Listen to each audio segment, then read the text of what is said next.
Oke, Assalamualaikum warahmatullahi wabarakatuh, teman-teman. Kembali lagi ke pertemuan pada siang hari ini. Pertemuan kali ini kelas opini publik, saya akan sedikit melakukan pengantar terkait metodologi pengukuran opini publik berbasis data, di mana ini merupakan panduan operasional strategis untuk analisis sentimen dan pengambilan keputusan. Seperti yang kita ketahui bersama bahwa dalam pengukuran opini publik itu terfokus ke dalam dua hal, yaitu analisis sentimen dan pengambilan keputusan. Oleh karenanya, jika ditanya mengapa kita mengukur opini publik, yang pertama adalah kita harus bisa menciptakan atau menemukan yang namanya feedback loop, yaitu evaluasi respon masyarakat terhadap produk atau kebijakan secara objektif dan real time, karena ini berbasis data, teman-teman, jadi harus real time. Kemudian kita ada juga memprediksi trends, mengidentifikasi pergeseran minat publik sebelum menjadi arus utama di pasar atau masyarakat. Dan yang ketiga adalah informed decision, atau mengubah sentimen mentah menjadi dasar pengambilan kebijakan yang berbasis data driven. Itu ya. Jadi tiga hal ini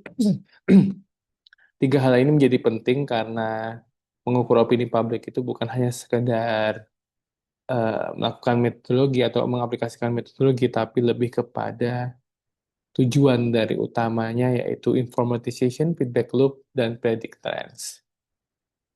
Nah, oleh karenanya, dalam analisis media sosial, perlu dan wajib untuk kita memonitoring real time.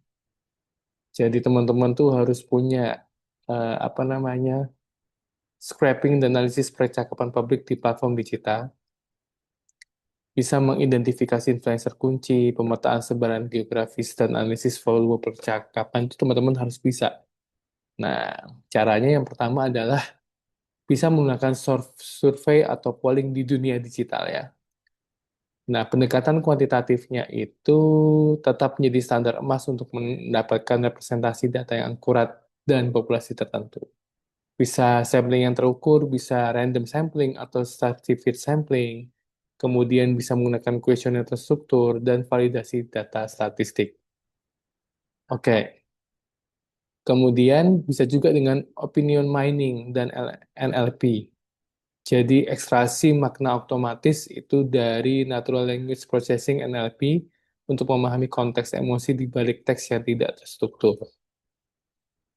Bisa menggunakan sentiment classification, bisa menggunakan tokenization dan cleaning, dan bisa menggunakan entity recognition.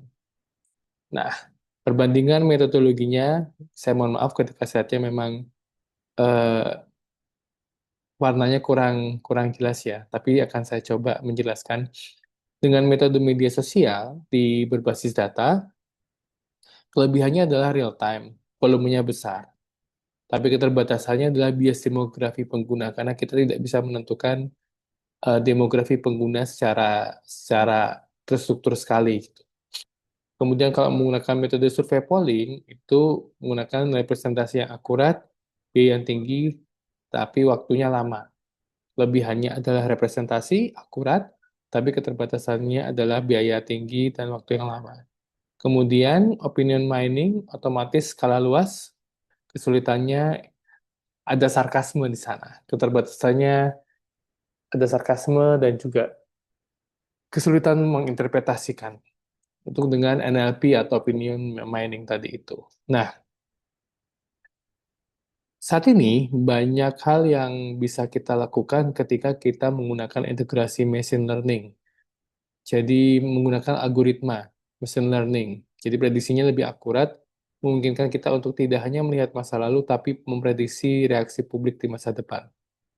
Kita bisa menggunakan tiga pendekatan. Yang pertama adalah deep learning untuk analisis konteks, yang kedua adalah clustering pengguna, dan yang ketiga adalah deteksi anomali sentimen.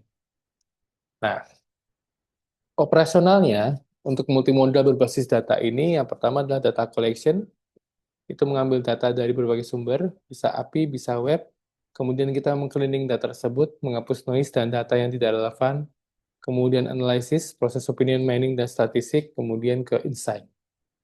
Oleh karenanya, deteksi nuansa, melampaui positif dan negatif, noise detection itu opini publik seringkali berada di area abu-abu. Metodologinya yang baik harus mampu mendeteksi sarkasme dan ironi, intensitas emosi, marah dan kecewa, serta sentimen netral yang bermakna.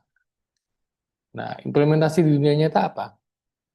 Ketika semua opini publik itu diukur menggunakan data algoritma, NLP, dan sebagainya, implementasi di dunia nyata adalah yang pertama krisis manajemen. Kita bisa mendeteksi potensi krisis reputasi dalam hitungan menit. Kita juga bisa mengukur tingkat penerimaan masyarakat terhadap regulasi baru atau public policy, dan kita bisa menggunakannya sebagai brand strategi, menyesuaikan peran kampanye agar sesuai dengan aspirasi publik.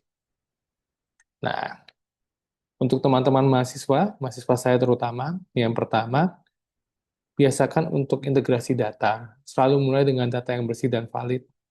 Yang kedua adalah gunakan triangulation methodological. Gunakan lebih dari satu metode untuk hasil yang kredibel. Yang ketiga adalah actionable insight. Jangan hanya menyajikan angka, sajikan solusi. Dan yang ketiga adalah ethical standard. Hormati privacy dan etika penggunaan data publik. Thank you. Kita mulai tanya jawab di V-Class. Terima kasih. Kurang lebihnya saya mohon maaf. Yang sedikit ini semoga bisa menjadi pengantar untuk materi metodologi public opinion. Kurang lebihnya mohon maaf. Assalamualaikum warahmatullahi wabarakatuh. Thank you.